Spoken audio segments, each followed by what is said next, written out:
Yo tata lamuka, Tongo yetani ye. yo mama lamuka, Tongo yetani ye. Tozali kolala na yo na pongi ya masumu. Lamuka tongo yetani ye. Tozali kolala na yo na pongi ya masumu. Lamuka tongo yetani ye. elenge lamuka, Tongo yetani ye. oh elenge lamuka, Tongo yetani ye. Tozali kolala na yo na pongi ya masumu. Lamuka tongo yetani ye. Tozali kolala na yo na pongi ya masumu. Lamuka tongo yetani ye. yo tata lamuka, Tongo yetani ye. oh yo mama lamuka, Tongo yetani ye. yozali kolala na yo na pongi ya masumu. Lamuka tongo yetani ye. Tozali kolala na yo na pongi ya masumu. Lamuka tongo yetani ye. Lamuka lamuka lamuka tongo esili kotana nzambe asali ya koleka mutini wetu mekuzaba kilukola ya bubu ya betu mekuma na kinumu ya mercredi 12 janvier 2022 lamuka tongo etani ozala na mbeto esika ozali zwa esika pour que tobanda tango ya mabondeli ya tongo ya lelo ni na wana tozali kotelema. Louez l'Éternel car il est bon, car sa miséricorde durera toujours. Amen. Amen. Na wana tozali kozwa bakonsiki na biso tokozwa konsiki ya nzembo na nzambe tokoyemba konsiki ya nzembo na nzambe numero 160 be toki kozwa konsiki ya nzembo na nzambe be toki kuyimbila kontika numero 160 ya nzembo na nzambe ozali kotelema yo moto okokokoka na kotelema soki te kaka esika ozali tozali koyemba na kokumisa nzambe. Yesu ndeko na bolingo olinginga mingi yo kufelaki ngai pe otalisinga nzela yemba aleluya nalingi nkolo Yesu aleluya na Yesu ngai nandimi kolo Yesu aleluya na Yesu Yesu Yesu yo malamu mingi opesaki ngai bomo ekozala pe na seko bomo ekosila yemba aleluya ngai nandimi kolo Yesu aleluya na Yesu ngai nalingi kolo Yesu aleluya na Yesu soko pasi soko liwa yo kolongwa na ngai te yo sopaki makila etenga nazwa bomo yemba aleluya kolo Yesu aleluya na Yesu ngai nalingi kolo Yesu aleluya na Yesu ata bato bakoboya yo bakolinga satana yo lingi bato nyonso okoboya moko te ngai nandimi kolo Yesu aleluya na Yesu ngai nalingi kolo Yesu aleluya na Yesu tozali kofanda tokobondela tozali kotonda yo nzambe na nyonso oyo ya malamu nde ozali kosalela biso tozali kotonda yo na oyo nzambe osili kokomisa biso na mokolo lelo nzambe yamba matondi oyo uti na kati ya mitema to na se mitema na biso oyo nzambe tozali kozongisa to kotuba epai na yo koloba epai na yo parce que mosusu azali te nzambe mosusu azali te oyo akokani lokola yo nzambe azali te ebandeli mpe suka eliyangani oyo tolingi kokamba ozala liboso nina nzela wana tosi kopesa mitema na biso. Éternel, tu connais tel que nous sommes. Et avec notre Dieu, nous profitons en ce temps pour te demander pardon. Tu connais, Yahvé, tout ce que nous avons commis. Dans nos pensées, tels que nous sommes, tu nous connais bel et bien. Nul ne peut se cacher devant ta majesté. Et donc, Dieu, purifier ton peuple. Mutinunge kenzambi ya lemvu ya zola. Lemvo kila dibundu nange na yala kilokola yai tuwadisa na nyonso na kumunange Yesu nzambe makirika betu mesambila mutindina. Amen. Amen. Amen. Amen. Lokola tozalika kya kofanda aba oto kokenda na likolo lisusu mbote na biso. Batata na bamama mbote na biso. Mbote diake. Wafason. Na yiswe. Na yiswe.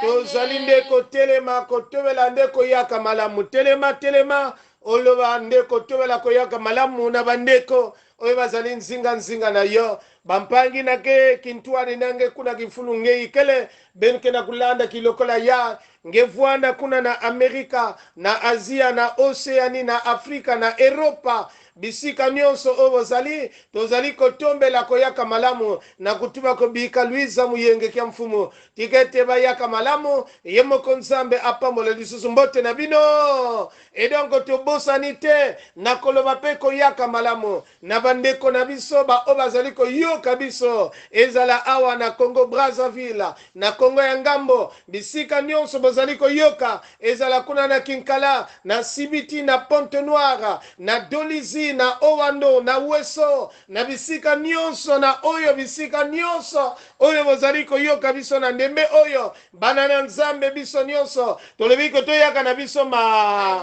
tigede tata nzambe biso pe azala vraiment akoba kosalela biso koleka ezala kuna na betu na gom na dondu dongo nyonso bisika nyonso oyo tozali ko nzambe apambola pe akoba kosunga. Builanda ngai sumundandulu ya kedika Miye kosonga ko Builanda ngai sumundandulu ya kedika miye kosonga ko Okise bungena muyi Okena muyisu Mayangi Bungena mupeve Kena miye kosonga ko Okise Bungena muyi Yave kena muyisu Kena muyisu mayangi Bungena mupeve Kena miye kosonga ko Buyisambila nzambi munsambuduza kedika miye kosonga ko Buyisambila nzambi munsambuluza kedika miye kosonga ko Okise bungena muyi Yave kena muyisu Ngena muyisu mayangi Bungena mumpeve Kena miye kosonga ko na iswe yangalale. Et donc na ntangu yayi beto kikulomba na mamalongi na kusambila tekila beto kuwa mambo ya nzambi beto zila kufutula nge matondo Yesu Kristo samuna suka yayi ngeme kupesa jaka beto ya malumalu tambula matondo neme kukatuka na matima beto mfumu yayi tangu mekulunga ina beto zila kuwa mambo yange chikubika mosi kachikachi na beto ya venzame katujila beto bimpeve ina kesalana ntangu yayi mfumu beto kukota na distraction samuna kuwa luzolo yange ve tata nzambi bika chia venzame presence yange ya kumonika katikati na beto samuti mfumu mambo yange ya venzama tangu nyonso kana kupesa beto ngolo nikuna ya venzame chizonza yange samuti jibuni mekuvanda imeni omba tukulu ntsukunu bika nchinkumbu yange ya kukemboswa na bika mambo ya ilongo samuchingekele nzambi ya longo na kumbu ya tata mwana pefe ya longo inakele nsajisi betu mekulomba mchindwina amen amen mambo ya nzambi kele kitoko yake kitula mutu kele na toto mambo ya nzambi kele kitoko yake kitu la muntu kele na ntoto. Mambo ya Nzambi kele kitoko, yake kitu la muntu kele na ntoto. Kuwa kubumba kele kitoko, na kusadila ya uluchi la mbote. Kuwa kubumba kele kitoko, na kusadila ya uluchi la mbote. Bika kuvanda mutindu mama lata, mayindu ya bikaka mutela. Bika kuvanda mutindu mama lata, mayindu ya bikaka mutela. Yo tata yo mama tangu yekoke, yagotika masumu landa isu. Yo tata yo mama tangu yekoke, yagotika masumu landa isu. Mambo ya Nzambi kele kitoko, yake kitu la muntu kele na ntoto. Oh mambo ya Nzambi kele kitoko, yake kitu la muntu kele na ntoto. Oh kuwa kubumba kele kitoko, na kusadila ya uluchi la mbote. Bika kuvanda mutindu mama lata, mayindu ya bikaka mutela. Bika kuvanda mutindu mama lata, mayindu ya bikaka mutela. Ngetata nge Mama tangu melunga, yakubika masumu landa iswe. yo tata yo Mama tangu melunga, yakubika masumu landa iswe. ya mambo ya Nzambi kele kitoko, yake kitu la muntu kele na ntoto. Oh mambo ya Nzambi kele kitoko, yake kitu la muntu kele na ntoto. Oh kuwa kubumba kele kitoko, na kusadila ya uluchi la mbote. Bika kuvanda mutindu mama lata, mayindu ya bikaka mutela. Bika kuvanda mutindu mama lata, mayindu ya bikaka mutela. na iswe Yangalale kuvana mutindu mama lotivei na mayindu vwana kantela ante. Maloba na Nzambe oyo sili kopesa mana biso tozali ya kofanda. Maloba na Nzambe oyo basili kopesa biso na guide pona tongo elelo ezali na mokanda ya Exode au chapitre 20 le verset 6 jusqu'au le verset 6 et le verset 7. Exode nkanda ina betoli na tuba ya nzole ya Mose na kikapu ya makumi zole kibuku ya sambanu te ya Nsambodia. Exode 26 et 7. Exode 26 et 7. Mutindu beto mekutala ya betke kutanga na nkumbu ya Yesu.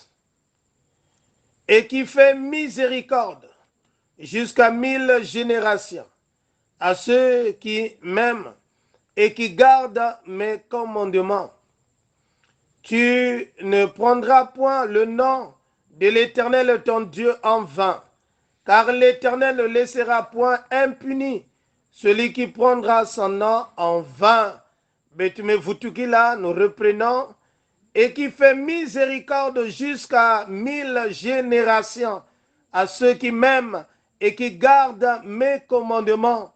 Tu ne prendras point le nom de l'Éternel ton Dieu en vain, car l'Éternel ne laissera point impuni celui qui prendra son nom en vain. Celui qui prendra son nom en vain. Batata na bamama dibundu ya tata Nzambi lokola tosili koyeba semaine oyo tozali na likambo oyo tozali kolobela. Le Dieu saint nous veut saint. Nzambe na bule alingi biso tozala bule. Nzambi ya longo mezola tibeto vwanda ya longo. Beto vwanda ya longo.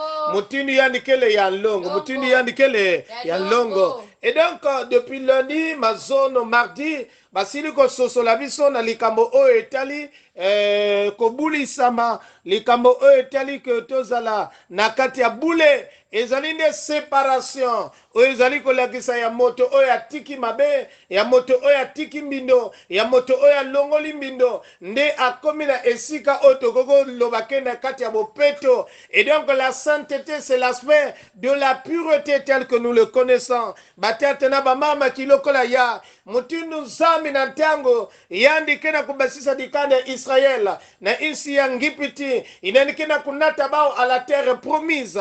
Et donc il veut que ce peuple puisse vivre dans la sainteté tel que lui-même Dieu est saint. C'est pour cela qu'il est en train de leur donner les 10 tables de loi. Là où nous sommes sur un chapitre des 10 tables de loi, les commandements de Yahvé. Et donc Nzambi kena kupesa baba recommandation ba misiku mutiro dume kuzabila kibuku ya 10 ya mina ina mfumu kena kupesa nadikande ya Israel pour que batango nyonso batambola na kati ya bopeto, pour que batango nyonso bazala bato oba kobulisama, pour que batango nyonso bazala ndeko sepelisa Nzambe na bomo oya lingi ko ba oyo nyonso bazali ko salela ye bazala bule lokola ye azali bule ni wana nde na maloba oyo tosili kotanga na liboso wana lobi tango tokoti bakulte ya tongo tososoli lokola le verset 4 nde esilaki koloba na biso. Et donc dans le verset 6 l'Éternel est en train de promettre, l'Éternel est en train de faire valoir sa miséricorde. Combien de fois l'Éternel bénit ceux qui sont en train de suivre ses commandements, ceux qui vont observer bayina ke kutatamana ko observer mineani mutinu nzambi ke kutula lusakumu na toile ba. Et il a dit et qu'il fait miséricorde jusqu'à 1000 générations à ceux qui m'aiment. Et donc qui fera miséricorde jusqu'à 1000 générations. C'est l'Éternel des âmes, l'Éternel des bayina nyonso ke kusadila yana makedika nyonso ve. Il a dit yandi ke kutula nsembolo jusqu'à la 4e génération. Mais bayina nyonso ke kutumimine yandi ba oyo bakotosa ye alobi que jusqu'à 1000 générations. Ce n'est pas 4000 générations. Regarde la miséricorde de Dieu. Regarde combien de fois Dieu bénit jusqu'à 1000 générations. Là, nous pouvons dire c'est une bénédiction en trop. Nous pouvons dire c'est une bénédiction en dépassement.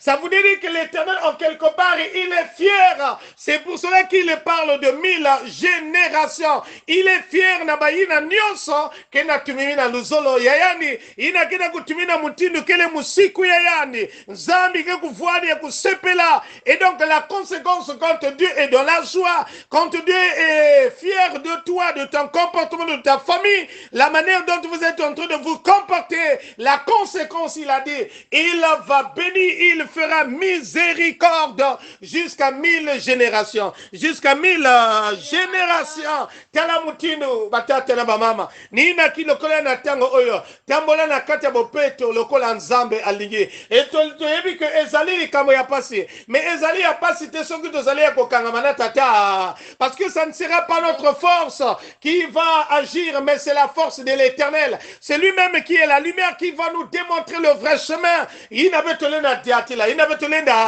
Pour accomplir ses lois, pour accomplir ses préceptes.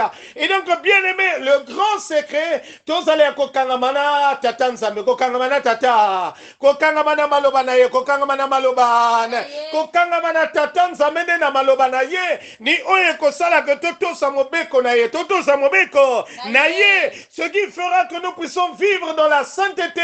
Le grand problème, soyons attachés à la parole de Dieu. Le grand problème, ayons confiance en Dieu. Le grand problème, prenons l'Éternel comme notre notre modèle à suivre de tous les jours. Bantiangu nyonsi ya kevuana mutinu modèle ya betu inabetelenda kulanda. Et ya mesuga kunave ya nikena kutatamana le verset 7. Tu ne prendras point le nom de l'Éternel ton Dieu en vain, car l'Éternel ne laissera pas impuni, point impuni, celui qui prendra son nom en vain. Nzambe ke kubika ve, ke kuyambula ve, ba ina nyonso ke kuzwa kumbu ya yani na kiyaka, ba oba kozwa kombo na yene apamba, nzambe akotala kaka te, meye akopesa lokola tolobaka, nde na ina nzambe ke kusemba, ni wana nzambe akotia ba oyo nyonso, bazali kozwa kombo na ye, na pamba ba oba kozali kozwa kombo na ye, lokola nzambe kaka ya kilikili, nzambe nde lokola siliko loba, yani ke kubika ba mutine ve, éternel, l'éternel va punir. Et donc c'est pour cela, quand nous ne nous obéissons pas à la volonté, les préceptes de Yahvé, la conséquence c'est que l'éternel va nous punir. Conséquence c'est que nzambi, ke kunia funa beto nzambi, ke kupinir beto nzambi, ke buisa ndinda na kati ya beto, lokola totosi mobeko na yete, lokola ozali kolanda mobeko na yete, nzambe nde a punir, lokola tosili koyoka na maloba na ye, lokola azali koloba ngo na Israël. Et donc si Israël voulait sortir de la punition de Yahvé, le grand secret qu'il fallait qu'il puisse suivre les orientations de l'Éternel. Mais quand il est hors des orientations yahvéniques, ni wana tomoni na liboso kuna tokomona nzambe tango mosusu atikaki bango, ne banaso mosusu bayiko niata bango, nde nzambe tango mosusu abeti bango bafimbo bakoti na kati ya basi, lokola o bazali kotosa mobeko na yete, lokola tango toyebi tango o batambolaki bamekwenda sambila wa nzambi bametelimisa mwana kimeme ina bavona mwana ngombe ina bavona sambila, et à la fin l'Éternel s'est découragé, et nganzi ya nzambi bwaka, nganzi ya nzambi bwaka, nina bantangu mingi pe nzambi ya beto ke kusembaka, nzambi ya beto ke kusembaka. Ne te dis pas que mutinu nzambi ne oh nzambi kena kutala ve yani ke semba ve, me kana singe kena kutimina luzolo yani ve, singe kena kukeba bulongo yani ve, nzambi peke kusemba, nzambe nde akopinire yo kana soko tosi mobeko na yete yeba ko nzambe oyo azali nzambe pe abeta kafimbo, azali nzambe oyo pe apesa ka punition, azali nzambe oyo pe yandikele nzambi na ke kusembaka. Notre Seigneur aussi punit tous ceux qui ne suivent pas, qui ne sont pas en train de suivre, c'est-à-dire ces préceptes à la logique, à la loupe. L'Éternel punit, l'Éternel punit. La mutinu nzambi kena kutubila betu na mambo ya na kilokola yewa piki fulunge metelama. Est-ce que ngeke na kati ya punition na nzambi ve ou bien que kilokola ya ngeke na kati ya bénédiction tata nzambi nge musike kusola. L'Éternel nous a démontré ce que nous devrons faire pour que betu voir na kati ya bansembolo fe bikene mosi nzambi na suka ya kusakuna mambo ya na kubieka na tatamana kukotisa betu na ngudia dia mutino ke tubaka bantangu nyonso distraction ve metokota na mozindo ya likambo. Amen. Amen. Amen. Amen. E beno batata kiluzo lele ya luvangile lemboke babulongo bwami bulongo bulongo bulongo luke binabo silwanunga bulongo bulongo bulongo luke binabo silwanunga beno bantu ena kiluzo lele ya luvangile lemboke babulongo bwami bulongo bulongo bulongo luke binabo silwanunga bulongo bulongo bulongo luke binabo silwanunga beno batata kiluzo lele ya luvangile bulongo bwami bulongo bulongo bulongo luke binabo silwanunga bulongo bulongo bulongo luke binabo silwanunga. Amen. Na ntangu yayi beto ke kusambila diaka nzambi ya beto ngeke kuzonzaka na pamba ve ngeme kutala na mbatukulu ya mvula ya. Tu as voulu nous parler sur la sainteté pour que beto tatamana kulutisa mvula ya kiyenge mutinu nge zolaka kedikande Isaïe kuvuana na kate kiyenge na nge nzambi nikuna nge kusa pesa ba musiku ya nikuna nge kusa zonsi la ba tate beto nzambi yantete si la beto lemvo kana si beto mekutumimi na ve mutinu ke luzolo nange mutinu ke musiku nange sana lemvo nzambi na dibundu yange limisa nzambe lokola na semaine oyo pesa biso makasi na kososola na kotalela kaka yo na kotambola lokola yo nzambe olingi pour que to kota na kata mapamboli na yo nzambe nzambe ena nsima wana na ntongo lelo tozali kokoma kopesa misala na biso osili koyeba na nsima ya liyangani oyo basali na yo bana na yo bakokende na misala ya lolenge na lolenge metika mo angelu na yo nzambe azala liboso akamba nyonso oyo bana na yo bakosala ezala na kati ya bolamu na yo ezala yo nzambe obatela loboko na yo yo moko sunga yo moko kamba tozali kopesa mobu oyo ya 2022 na maboko na yo lokola tosilaki kopesa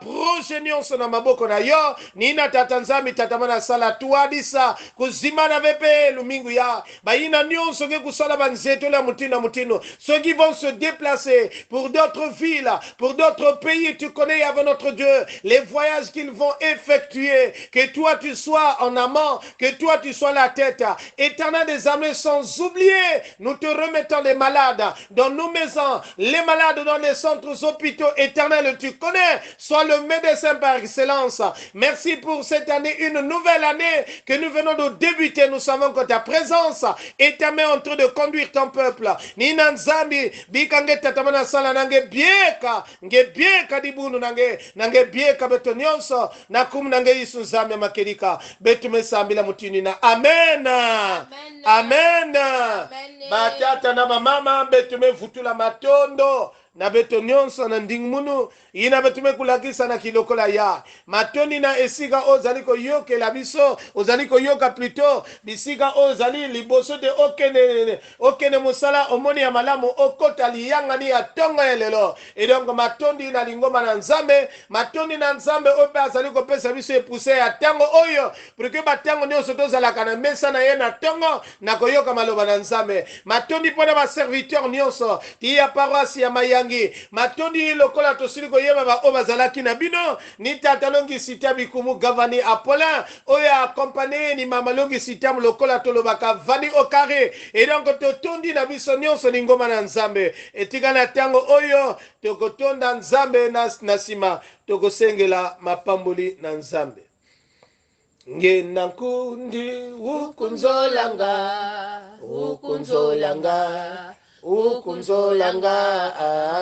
ngena kundi ukunzolanga yenkumbu andi